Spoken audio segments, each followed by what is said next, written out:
How do you feel about the new? There's the streaming and then the IRL streaming. You just had Neon on. Yeah, it's kind of changed the landscape of certain artist rollouts, where you'll see people who never do interviews go and sit with Kai Cenat. Correct.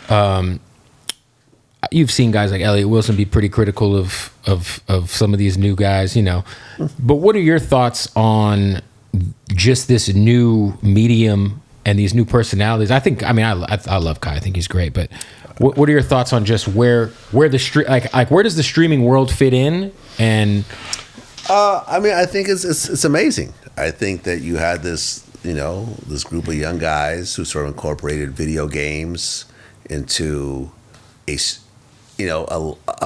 real-time streaming show. And this is something I've always avoided myself, because I would rather control the final product. You know what I'm saying? Yeah, because you never know. If something happens live, it's out there forever. Live. Yeah. It's live.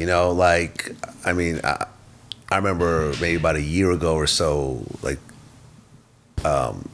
China Mac had me on a show on a live stream, and then he sort of created. It was a prank. Yeah. But the prank involved people saying they're going to go get their gun.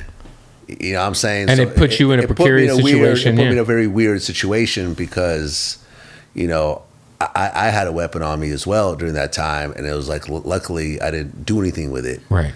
But it was like, this is happening. This is streaming. Like, I can't really, I'm stuck, because I can't really do anything, because I know that this is all being recorded by everyone watching it.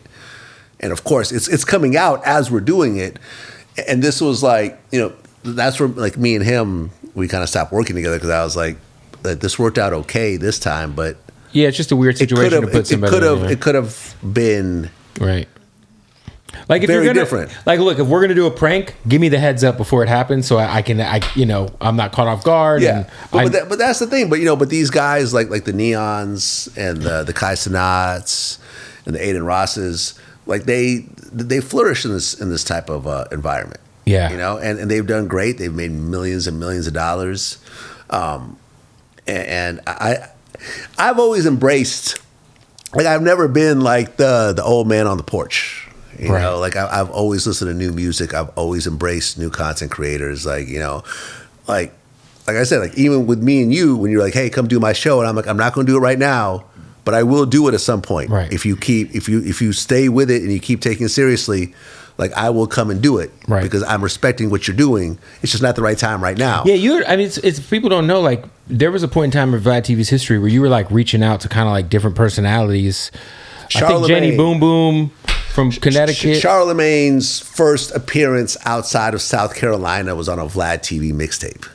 But I'm talking about even just I remember you wanted different kind of correspondence. Hey, yeah, I see what you're doing down there. Yeah, exactly. Yeah, Jenny Boom Boom did some stuff for me. My man Sean Perez does stuff for me. Lunel's done stuff for me. BG Knockout has done interviews for me. We played around. Saigon had his own show. How many interviewers interviewers outside of yourself will have? Because even I don't know the guy's name, because I've never seen Sean Perez.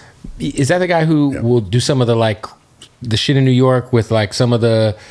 I saw some dude who was in prison. He was interviewed. It was a great fucking interview. But this was maybe 6-7 months ago. But so was he the main voice outside of yourself? Yeah. I'm not sure about the interview you're talking about, so I don't want to. Yeah, I forget which one it was, but it was definitely. Sean does a lot of stuff for me. Sean is sort of my second guy in terms of everything that I feel that he might be better at. Because Sean was a bad boy for a very long time, right? Yeah. So there's people like Lil C's and so forth that he could interview, that he has a rapport with them already that I don't have. I mean, I know C's, but I don't know him like Sean Perez knows him. And but that stuff is hard to pull off, man. We've tried having shows with people on camera, and Gloria Velez had a show that didn't do well. Saigon had a show that just sort of hobbled along, and it just wasn't profitable. Yeah. We've tried it. But it's not easy. Even when you have an established platform, creating a new show is hard. And this is why when you don't have a platform, try to create a show, it's even harder. This is why you see so many people that jump in the podcast game and then jump out. They jump out quick. Yeah, it's interesting.